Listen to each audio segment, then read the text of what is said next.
Partiya Demokratîkan Gelan HDP pişt û Amed û İzmîrê li Wanê jî li gel karsaz û karmendan hevdîtinên kar û nan pêk anî. Bernameyek ku ji hin rêzeçalekî û civînan pêk tê, bi beşdariya Hevseroka Giştiya HDP Pelvîn Buldan û komek parlamenterên HDP dest pê kir. HDP xwast bernameya xwe bi serdana deriyê sînoriyê Kapîköyê bide destpêkirin û li wê derê ji bo vekirina deriyê sînor bangewazî bike. Hêzên Ewlekariyê li ser rêya deriyê sînor li bajarokê Seraya Wanê pêşa koma HDP birî û bi sedema qedexa walîtiya Wanê ew asteng kirin. Li ser vê yekê Buldanê di bin dorpêça polîsan da xwast ku daxuyanî bide ragihandinê. Lê vê carê jî hêzên Ewlekariyê nehêştin rojnamavan dîmenan bikişînin. Di vê deriyê sînorê Kapıköy li gor pîvanên pandemiyê dêm û dest were vekirin.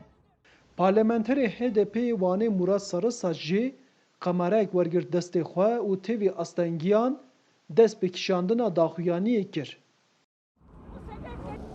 Ancak bugün gördüğümüz manzara Lê dîmena ku îro em dibînin û ev helwesta ku em rû bi rû ne ji bo demokrasî û pêşeroja Tirkiye şermezarî ye.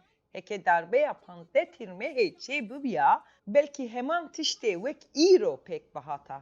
Deriyê sînoriyê Kapıköy'ê ku dikeve navbera Tirkiye û Îranê de ji adara 2020 vir ve ji ber belavbûna vîrusa korona girtiye. Buldan got ku daxwaza gelê Wanê ew e ku deriyê sînor mîna deriyên dîn dibin tedbîrên hember belavbûna vîrusa korona da were vekirin. İran halkı Em dizanin kî li pişta vê fermanê ye û ku nahêle em civîna xwe ya çapemeniyê li dar bixin.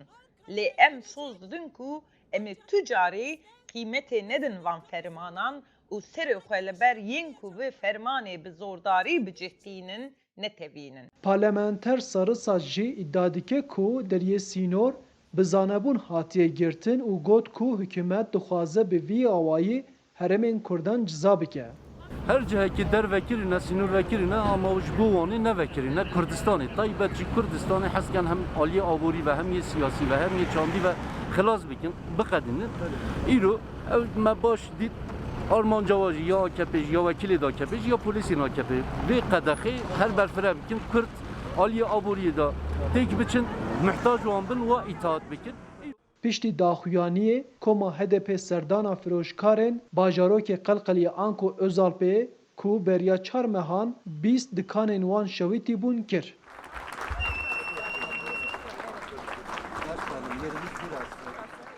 Koma HDP herî dawî li otelekê li gel karsaz û karmendan civîn pêk anî û pirsgirêkên wan guhdar kir. Bernameya HDP dê 2 roj dîn li bajarê Wanê berdewam bike.